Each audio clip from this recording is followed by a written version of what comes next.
Alors, je sais que dans mon nom de compte, il y a F1. Mais dans la vie, il n'y a pas que la Formule 1. Par exemple, ce week-end à Mexico, il y avait le deuxième round du championnat de Formule E. Et comme vous me l'avez demandé sur Insta, d'ailleurs n'hésitez pas à vous abonner, on débriefe ça aujourd'hui. Allez, c'est parti. Hello, c'est Smile et aujourd'hui, on débriefe le e-prix de Mexico. Petit rappel, la Formule E, c'est un sport mécanique avec des monoplaces électriques.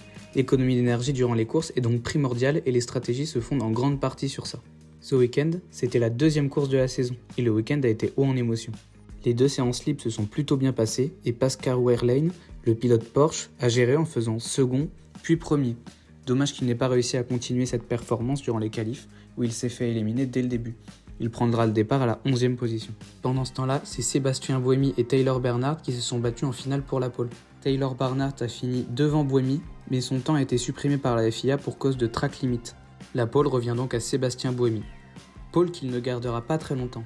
En effet, premier virage, le pilote tire droit et passe derrière.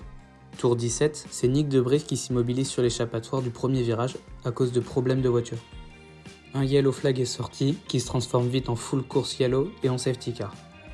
Tour 25, un gros accident est causé par D'Acosta, le pilote Jaguar. Il ne finira pas la course, tout comme Dan Ticktum, l'autre voiture impliquée dans l'accident. Dans la suite de la course, le top 3 change beaucoup dû au mode attaque, mais finalement c'est Nick Cassidy de chez Citroën qui gagne la course, suivi de Eduardo Mortara et du champion du monde en titre Oliver Rowland. Cassidy qui offre sa première victoire à l'écurie française et qui prend le lead du classement général. Bravo à lui. Bref, c'est tout pour aujourd'hui. Rendez-vous le 31 janvier à Miami pour la prochaine course.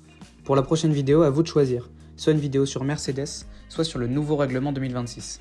Il ne me reste plus qu'à vous dire à la prochaine et des bisous.